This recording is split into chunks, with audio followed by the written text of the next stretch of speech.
Buenas noches, semanas frenéticas para la Argentina, para los debates de cómo siguen.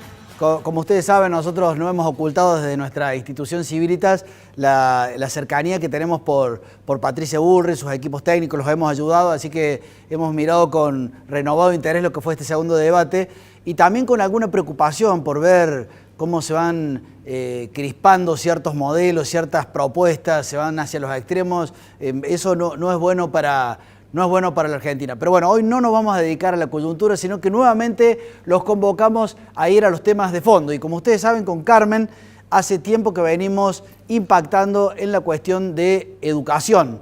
Carmen tiene una propuesta, esta semana la está presentando aquí en Córdoba, de educación dual, como ustedes saben, vincular educación y trabajo y que la escuela pueda hacer ese puente entre que los chicos vayan unos días a la escuela y vayan unos días al lugar donde le van a enseñar un oficio. Lo está presentando en Córdoba con periodistas, con empresarios, con ex funcionarios. Realmente muy interesante, ya le vamos a preguntar para que nos comente. Tenemos dos invitados de lujo, una que hemos traído desde Buenos Aires y otro desde Mendoza, que nos van a contar su experiencia y su visión sobre este tema. Y luego también vamos a tener una mesa muy interesante para también charlar sobre otro de los dolores estructurales de la Argentina, que es la cuestión de la corrupción y también la cuestión del trabajo. Así que va a ser un programa muy interesante, Carmen. Totalmente. Yo estoy mirando todo lo que tiene que ver con el abandono del secundario, que siempre decimos que es en masa, los chicos salen en estampida de la escuela. Cuando uno mira cerca a esas familias, dice, no, se van porque tienen que salir a trabajar. Y eso, por supuesto, que en la vulnerabilidad, eso es una explicación que podría conformarnos. Pero cuando uno conversa con los expertos, vemos que hay una falla muy en la base de la escuela respecto a la alfabetización. Y esta primera mesa, Seba, tiene especialmente que ver con ese sueño de Sarmiento, que es alfabetizar para realmente transformar vidas. Bueno, muy bien, muy interesante. Si les parece, un primer video, no quisimos dejar de tratar el tema de educación sin traer a nuestro querido y venerado amigo Jaime Echeverry, que siempre tiene una visión interesante para aportar un marco general, una mirada general sobre esta tragedia o esta crisis que está viviendo la educación argentina. A ver. Contamos con poca gente educada. Si uno mira las cifras comparativas, tenemos muchos menos graduados, que hay chicos que hayan terminado la escuela secundaria que muchos países, muchos de los que nos rodean también. Tenemos muchos menos graduados universitarios también que otros países. Por ejemplo, la Argentina tiene alrededor de 14% de graduados universitarios en su fuerza de trabajo. Los países desarrollados tienen más del 30%, Corea tiene 45%. Vale decir que estamos muy atrasados en cuanto a cantidad de gente educada con la que contamos. El otro problema importante es algo que, como señalé antes, la pandemia ha agravado, y es la desigualdad en la distribución de la educación. Las personas, además los chicos que están en las familias de nivel socioeconómico más alto, tienen más años de educación, reciben educación durante más años que las de los niveles más bajos. Y al mismo tiempo, también, el problema que yo creo que es importante señalar es el hecho de que inclusive quienes reciben educación, e inclusive los que reciben en mejores condiciones, están por debajo de los rendimientos de chicos de otros países. Vale decir que tenemos graves problemas en la calidad educativa. Ya pasado al folclore, la frase que señala, afirmación, que señala que de cada 100 chicos que terminan la escuela secundaria,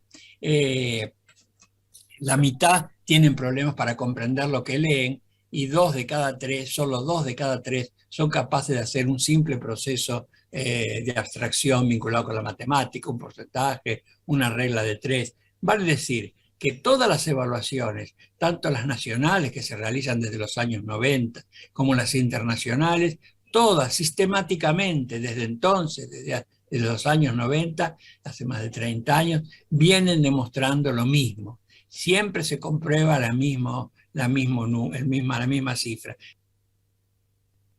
Bueno, muy bien, la tragedia continúa, como dice ahí, las palabras de Jaime Echeverri, y ahora con esta mesa tan prestigiosa. Gracias por haber venido a Civilitas.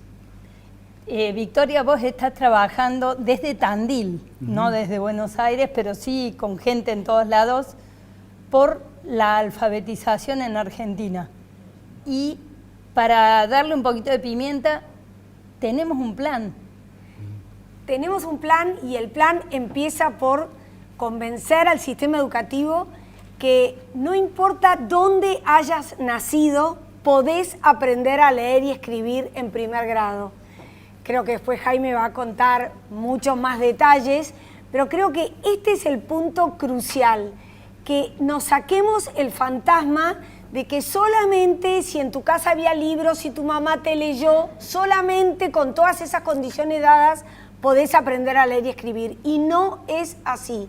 Con un buen plan, con un buen sistema, con docentes convencidos, con docentes trabajando desde sala de 4, desde sala de 5, para que los chicos en primer grado puedan alfabetizarse, esto se logra. Hay provincias en la Argentina que ya lo están logrando. Victoria, y nada que emocione más a un docente que ver que sus alumnos aprenden a leer y escribir.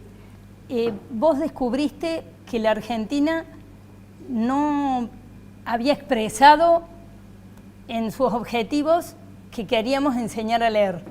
Exacto, nosotros tenemos lo que llaman los NAP, los núcleos de aprendizaje prioritario, que son los objetivos nacionales, que en Argentina no se han cambiado desde el 2004, y esos objetivos nacionales nunca dicen que en la escuela vamos a enseñar a leer y escribir. Dicen cosas muy difíciles de entender, pero nunca dicen claramente que el primer objetivo de la escuela, y no solo el primero, sino en primer grado, vamos a enseñar a leer y escribir. Les recomiendo a los televidentes, Victoria Serraquín está haciendo unos videos muy cortos en las redes que vale la pena, porque para los que no somos del rubro educación, realmente es muy clara, concreta, así que búsquenla y síganla. Tenemos también a Jaime Correas, que es un honor para nosotros que estés aquí. No, un poco Jaime ha sido responsable, como no se llama ministro de Educación, pero es como si fuera nuestro ministro de Educación aquí en Córdoba, pero en el caso de Mendoza, y se ha generado un modelo de excepción, porque allí han logrado cosas que en otras provincias no se han logrado. ¿Qué lograron ahí, Jaime, en Mendoza? Bueno, fundamentalmente lo que logramos fue instalar un programa, que ese programa llegara a las escuelas, para lo cual hubo que capacitar docentes, hubo que vencer una serie de resistencias, que ese programa se evaluara y que con las evidencias de esa evaluación se hicieran ajustes del programa y se siguiera. O sea, sabemos si los chicos están aprendiendo o no. Y esto que muy bien marcó Carmen, yo estoy convencido de que una de las razones del abandono en secundaria es que los chicos no entienden lo que leen, y esto es algo que de alguna manera está escondido. En todo el país está escondido. O sea, como antes sucedía, se cree que sigue sucediendo. Bien. Hay casos emblemáticos, como el de Carlitos Tevez, que cuenta que pasó 8 años por la escuela, lo cuenta Guillermina Tiramonti, porque él lo contó en el programa de Susana Jiménez, pasó 8 años por la escuela y dice, yo nunca aprendí a leer. Entonces la pregunta es, ¿cómo un chico argentino puede pasar 8 años de escolarización y no aprender a leer? Y Guillermina dice, bueno, evidentemente hay muchos Carlitos Tevez. Muchísimo. Cuando vamos a pruebas como la Enseñar de 2017 y encontramos que en el sistema de formación docente, en los institutos superiores, había, insisto, 4º año en un instituto de formación docente, quiere decir que han pasado por la secundaria, por la primaria, por la secundaria y por 4 años un profesorado. El 40% no tenía comprensión lectora. Hoy están dando clases en la Argentina. Claro. Y eso es una prueba irrefutable, porque te dan un texto, te ponen a que a que interpretes lo que digas, a que saques ideas principales y no lo podés hacer. Ahora, esto, la única manera de solucionarlo es explicitarlo y trabajar sobre ello. En Mendoza, hace 8 años teníamos ese diagnóstico, la gobernación de Alfredo Cornejo, y empezamos, fue Ana María Borzone, que tiene una posición tomada en cuanto a lo que hay que hacer, que es todo un programa que tiene que ver, se llama Queremos Aprender. Se compró los libros, se capacitó a los docentes y se empezó un proceso. Y hoy, el año pasado, con intervención de todos los partidos políticos, se aprobó por unanimidad una ley de alfabetización en la provincia de Mendoza. Y fíjense qué curiosos lo que decían recién. no está nombrada la palabra alfabetización, se transformó en una palabra maldita, pero a raíz de que muchos empezamos a insistir con eso, ahora está en todos los debates sobre el tema educativo. Es más, Massa en el debate del domingo lo mencionó, dijo hay que hacer un programa de alfabetización, pero Massa gobierna hace 20 años. Claro. Entonces la pregunta es, ¿qué hizo Massa durante 20 años que no hay un programa de alfabetización? Entonces este es un problema gravísimo y que hay que tomarlo por las astas, ¿no? De todas maneras, los indicadores de Mendoza respecto a hace 6 años han mejorado. Han mejorado sensiblemente. Este año, en estos días, se hacen censos de fluidez lectora. En Mendoza ya han leído en voz alta tenemos más de 1 millón de lecturas. No quiere decir que hayan leído 1 millón de niños, sí, sino que más de uno ha leído varias veces. ¿Esto qué te da? Te da la fluidez lectora, es un indicativo, no quiere decir que ya esté alfabetizado, es un indicativo de cómo va. Quien lee fluidamente no está preocupado por lo mecánico de la lectura y puede ir a la comprensión del texto. Excelente. Victoria, una pregunta del millón que se hace muchos televidentes, es porque todos hemos tenido la sensación de que en los últimos, no años, sino en los últimos 20 años, diremos, es como que se ha manoseado mucho la educación y mucha ideología y mucho adoctrinamiento. ¿Esto también tiene que ver con que finalmente le aflojamos a la alfabetización? ¿Es todo parte de lo mismo o son dos cosas distintas? No, es todo parte de lo mismo y retomo lo que decía Jaime, y hay algo importante para que entienda los que no están en educación, que a veces tienen también la fantasía de, bueno, pero va a venir la inteligencia artificial, bueno, pero le podemos dictar a los teléfonos. No, aprender a leer y escribir hace que tu cerebro cree nuevas redes neuronales. Nuestros chicos que aprenden a leer y escribir a tiempo, sus cerebros se vuelven, digamos, lo voy a decir, lo voy a decir neurocientíficamente, más inteligentes, tienen nuevas redes neuronales. Eso hace que obviamente avances mucho más rápido en la escuela, con muchos más aprendizajes y muchas más posibilidades. Entonces, cuando Jaime explica lo que pasó en Mendoza con la fluidez lectora, bueno, no es solo aprender a leer, es alimentar a todos esos cerebros, a todos esos niños y esas niñas, para que puedan aprender muchas más cosas. Claro. Entonces, en Argentina nos convencimos de que se podía aprender a leer y escribir como se aprende a hablar. Es decir, por ósmosis, por contagio, solo por sumergirnos en un aula donde hay libros y cuentos. Muy bueno. Y eso no es así. Esto claramente excede de lo ideológico. Me dicen que estamos cerrando, pero no quiero dejar de hacerle la última pregunta a Jaime, porque también la otra pregunta del millón que se están haciendo en su casa es, sí, pero tal vez en Mendoza no tenían la resistencia de los sindicatos, los docentes y demás. ¿Cómo hicieron frente a esa resistencia? Teníamos todas las resistencias del caso y fue una batalla cultural. La batalla cultural es venir con el sistema, proponerlo, militarlo, llevarlo a las escuelas, convencer a los docentes, y la verdad que todo eso se hizo. En un primer momento hubo mucha cancelación, digamos, porque lo que dice Victoria es muy importante. Acá había un problema ideológico, que es decir, los chicos van a aprender solos, no hay que corregirlos, no vaya a ser que se vayan a poner mal y qué sé yo. No, se aprende a leer y escribir deliberadamente, porque alguien te enseña. Incluso es muy importante la escritura manuscrita, porque está demostrado por las neurociencias que la escritura manuscrita desarrolla una cantidad de cosas que no se desarrollan con un teclado. Entonces esto es un programa que está, digamos, enfocado a enseñar y es activo. Y déjame pasar el aviso.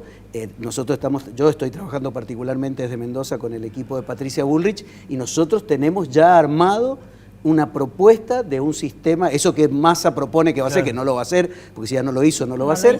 Tenemos preparado un programa nacional de alfabetización que por razones de cómo está estructurado el sistema educativo argentino, va a ser propuesto a las provincias, pero con desde los materiales, los métodos, etcétera, y la financiación, obviamente.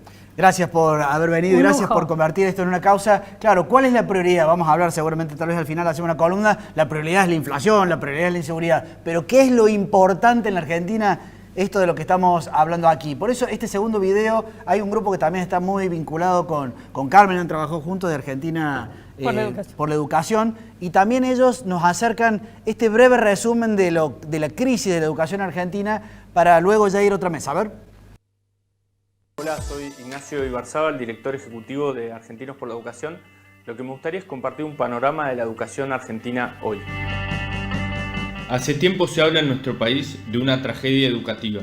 Hay datos que sostienen esta mirada. Por un lado, solo 3 de cada 10 adultos terminan el secundario en el decil de ingresos más bajo, mientras que en el más alto son 9 de cada 10. Por el otro, entre los estudiantes de nivel socioeconómico bajo que llegan al final de la secundaria, solo 2 de cada 10 alcanzan resultados satisfactorios en matemática.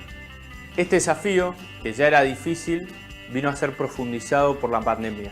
A nivel global, se habla de que enfrentamos la crisis educativa más grande del siglo.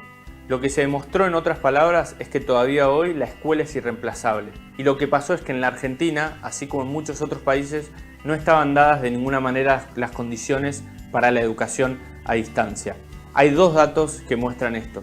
El primero es que solo el 20% de los estudiantes de primaria tiene conectividad. Y el segundo es que durante la pandemia el 90% de los estudiantes se comunicaron principalmente a través de WhatsApp con la escuela.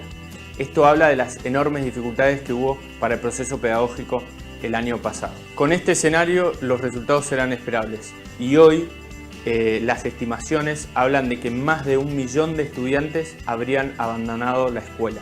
Naturalmente, esta situación educativa repercute en el proyecto de vida de nuestros jóvenes, ¿no? De hecho, el 60% de las empresas en Argentina indica que una de las dificultades que tiene para contratar tiene que ver con que muchas veces sus aspirantes no tienen las habilidades necesarias para el puesto.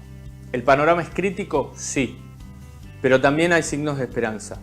Puntualmente 2. El primero es el compromiso de los docentes.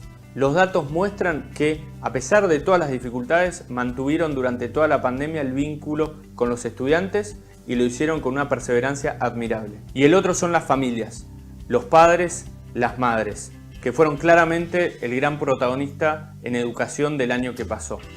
Ellos, con su movilización constante, lograron el regreso a la presencialidad. Pero también nos mostraron que cuando una demanda de la sociedad civil es suficientemente fuerte, cuando alzamos nuestra voz lo suficiente, la política se ve obligada a responder. Nos mostraron que nuestra participación importa, la de cada uno de nosotros, la de todos, en nuestra escuela, en nuestra provincia, en nuestro país, que los cambios dependen de nosotros. Por eso la pregunta es, ¿y ahora qué? Bueno, muy bien, hemos hecho otro capítulo sobre educación. Les recomiendo que, si están interesados en apoyar la causa de Carmen, se metan en la propuesta de educación dual que está haciendo Carmen, que ya lo ha traído a Córdoba. En Buenos Aires ha tenido, ¿cuántas? Más de 120 reuniones. Sí, hemos tenido más de 110. Está evangelizando por allí y el proyecto concretamente está en nuestra página de Civilitas. 2 invitados de lujo, también tenemos un programa muy especial hoy. Gracias por haber venido. Gracias. ¿Cómo andan? Martín, ya que te tengo acá, es mi asesor laboralista experto, contale a la gente cuáles son los secretos que tiene mi proyecto de inserción laboral. Bueno, primero lo que buscamos hacer con el proyecto de inserción laboral fue identificamos una cuestión que se está generando hace mucho tiempo en lo que es el mercado, que es el salto de los trabajos. O sea, si bien la LCT, que es la Ley de Contrato de Trabajo, regula un tiempo indeterminado en la relación laboral, nosotros lo que propusimos a través del despacho de CAR fue unas pequeñas modificaciones como una suerte de ayornamiento a los tipos de contratación que los empleadores podrían echar mano. Un ejemplo, ¿no? Hoy por hoy, si tenés un 20% más de demanda en tu fábrica, no puedes contratar a tiempo determinado, por el plazo de 2 años como máximo, a trabajadores. ¿Por qué? Porque no se establece eso en el 90 o en el 91.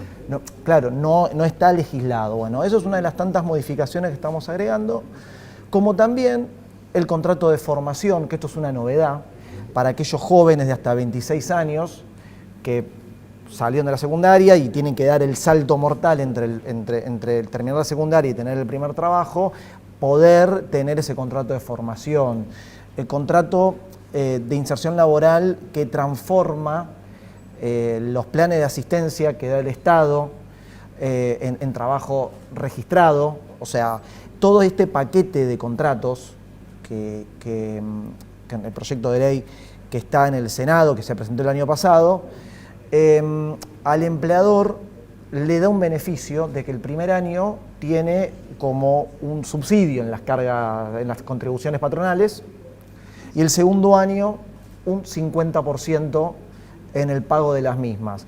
¿Qué es lo que se busca? Se busca que se vuelvan a enamorar empleador y trabajador. Claro. Realmente yo digo, Martín, que si lográramos darle forma y darle entidad de ley a ese proyecto, que es nada, es modificar muy simplemente el contrato, el artículo 90. El artículo 90 y subsiguiente. Vos sabés que...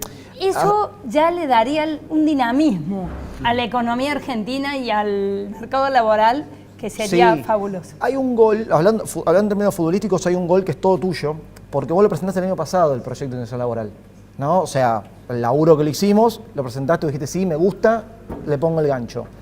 Y hará un mes, no sé si por campaña o no campaña, el oficialismo mandó un proyecto, no te digo que es similar, pero tiene esto, por ejemplo. Pero porque es una necesidad. Claro, por supuesto. Nosotros hay que crear salió empleo de la genuino. necesidad de la gente, obviamente. Lo llevo a Alfredo Vítolo, que también lo aprovechamos que lo hemos traído a Córdoba para otros temas. Alfredo, una persona muy reconocida por su defensa de las instituciones, presidente de Fores, y en este caso lo quiero llevar a un terreno que en estos días nos ha preocupado porque hemos visto la gran Insaurralde y muchas cosas, y ha vuelto el tema de corrupción como por enésima, duodécima, centésima vez a ponerse en la mesa de la Argentina. ¿Cuál es tu visión del momento? Yo creo que es triste que sigamos teniendo esta temática como un problema, porque no logramos hacer de esto una política de Estado. La lucha contra la corrupción debería ser una política de Estado, más allá de cuál sea el partido que esté gobernando, más allá de cómo venga la historia. Lamentablemente lo que estamos viendo a partir del caso de Chocolate Rigó y el caso del barco de Insaurralde y sus vacaciones europeas, nos marca una forma de financiamiento de la política que es preocupante, que es grave, que también muestra los lados oscuros, ¿no? Porque hasta hace poco, yo escuchaba un poco el panel anterior sobre educación, hasta hace poco los crímenes de corrupción se los veían como un crimen de robo al Estado. Y en definitiva, le robo al Estado, el Estado es malo, entonces qué bien que le robo, qué vivo que sos que le robo al Estado. Y esto hoy no es así, porque cada peso que es producto de la corrupción es un peso que no se usa para garantizar educación, para garantizar salud. Y entonces, que sale de nuestros bolsillos. Por supuesto, porque en definitiva el circuito es, ¿quién paga esa corrupción? Son sobornos que se pagan, que aumentan los costos de las obras públicas, y que en definitiva no terminan en el destino que deberían tener, que es asegurar más derechos, especialmente la educación. O sea, esto para mí es lo más grave. Y esto, a mí me preocupó lo que escuché en el debate el domingo pasado, en donde frente al planteo que se hizo, bueno, ¿qué hicieron? La respuesta fue: le pedí que renunciara a la candidatura. No es suficiente. Claro. No es suficiente porque ahí, si hubo corrupción, hay que investigar, los jueces deberán determinar y deberá devolverse la plata. No alcanza con que me fui del Estado. Eso me estoy cubriendo yo para que no me impactes a mí en mi campaña, pero no alcanza en el problema. Ahora, ambos, una pregunta muy rápida porque se nos ha ido el tiempo, que es tirano, como dicen, pero en ambos casos hay mucho escepticismo. En el caso de corrupción, ustedes son personas muy prácticas, están en la calle igual que nosotros, y el televidente puede estar diciendo, sí, pero eso no va a cambiar jamás, y tampoco van a cambiar las leyes laborales, no van a cambiar porque los sindicatos, en ambos casos, ¿ustedes son optimistas respecto de que se pueden producir cambios de corto plazo? Comienzo por vos.